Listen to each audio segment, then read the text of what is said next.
타이완인 백점이와 대만의 사위 최세은입니다.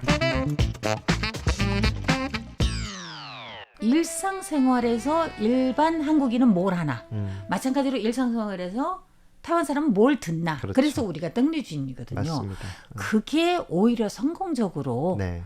발휘를 했다고 생각을 해요. 네.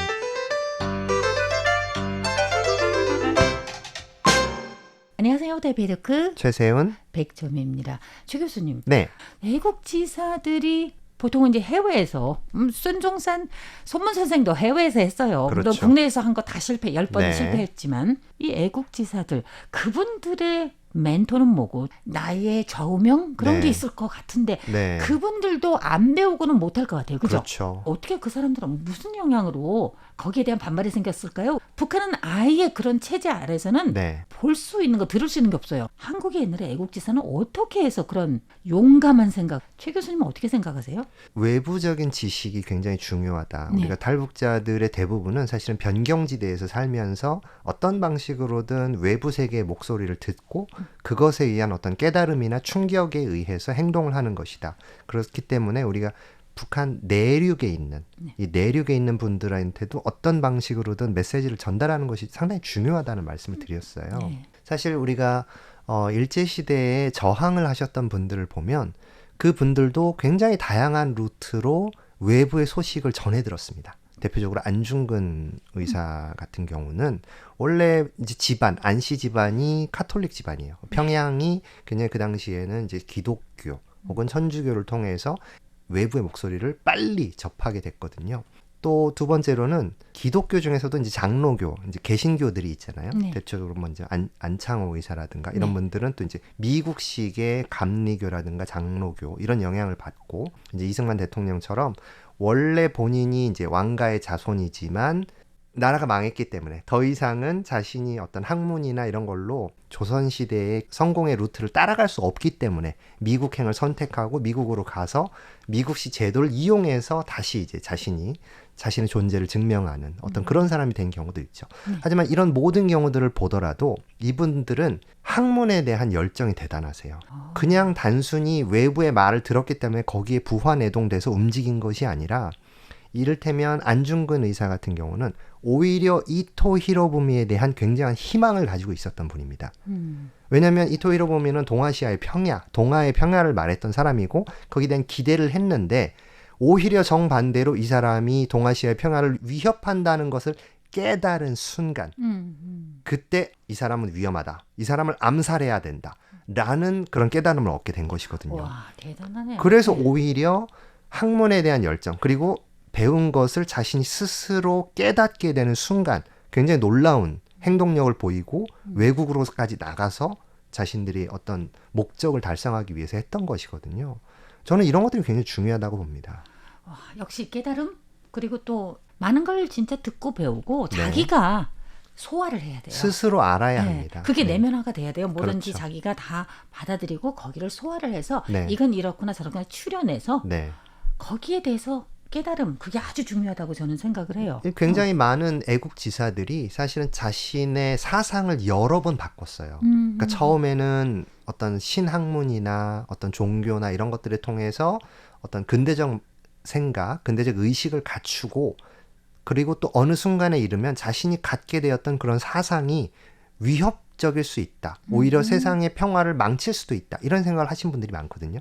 대표적으로 아나키즘 운동을 처음에는 경도되었다가 네. 나중에는 아나키즘이 굉장히 위험할 것이라는 생각이 들어서 다시 한번 사상을 바꾸기도 하고 처음에는 공산주의자로 시작했다가 나중에는 자유민주주의로 바꾸기도 하고 오히려 처음에는 보수적인 생각을 갖고 있다가 굉장히 혁명적인 사상을 갖게 되는 방식들도 있기 때문에 우리가 애국지사들의 삶을 너무 이렇게 단순화하거나 일편화해서 그 사람이 태어날 때부터 애국자로 태어났다 이렇게 말하는 것은 굉장히 위험하고 네. 또 그분들의 어떤 성장의 과정을 너무 일반화하는 것일 수도 있다는 그런 말씀을 드리고 그러면 싶네요. 너무 플랫하죠. 그러면 영웅이 아니죠. 입체적으로 맞아요. 안 보이죠. 네. 네.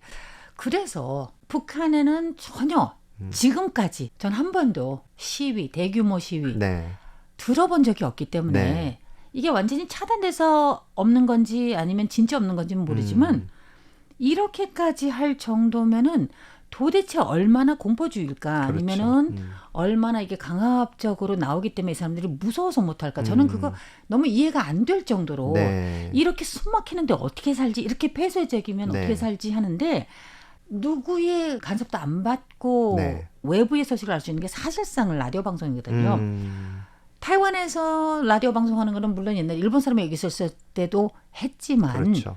원래 중국에서 했었잖아요. 우리가 네. 난징에서도 했어서 네. 물론 전국적인 방송도 있었고 사천성 종칭이 그 당시에는 임시 수도로 네. 그러니까 우리 난징 뺏겼으니까 그 뒤로 갔을 때 거기에서도 산골에서도 계속 방송을 했던 게 단파 방송이에요. SW, 중파 MW로 해서 그때 방송을 했었고요. 그리고 일본인하고 그때 일본군이 쳐들어와가지고 1937년도에는 전면적으로 일본에 항전한다. 중일 전쟁의 예, 시작이죠. 그렇죠. 그게 바로 전면전이거든요.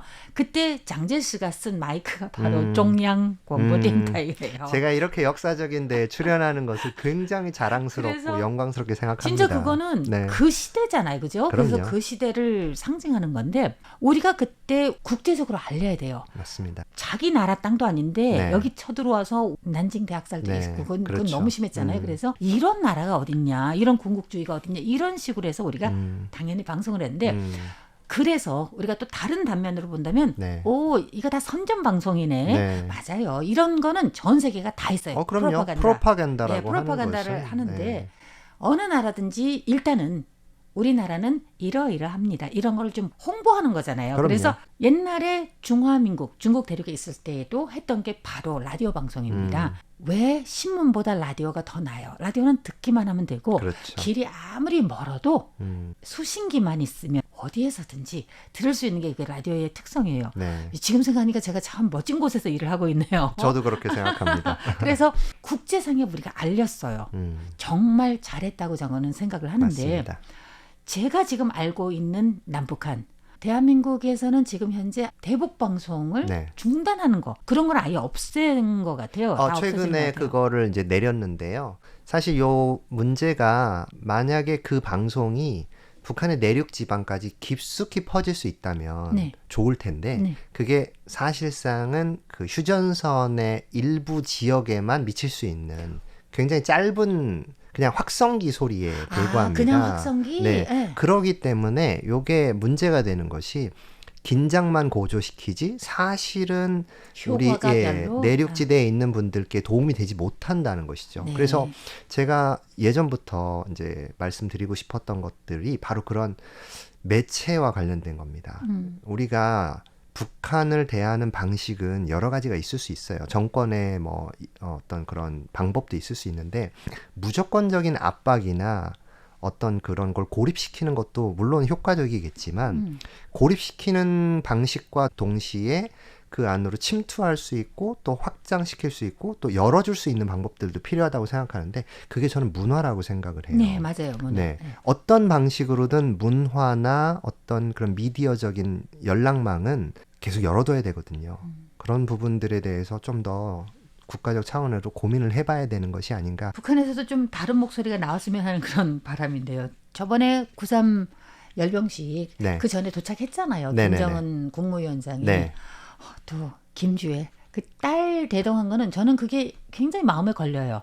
왜 그 어린 딸을 데리고 이렇게. 그러니까 그걸 저의 시각에서 봤을 때는 이거는 자기 딸을 사랑하는 그런 표현이 아니라 그냥 정권 이용이라는 그런 느낌. 전 네. 그게 참 보기가 안타까웠어요. 네. 그거 우리 아동학대로 신고하면 안 될까요?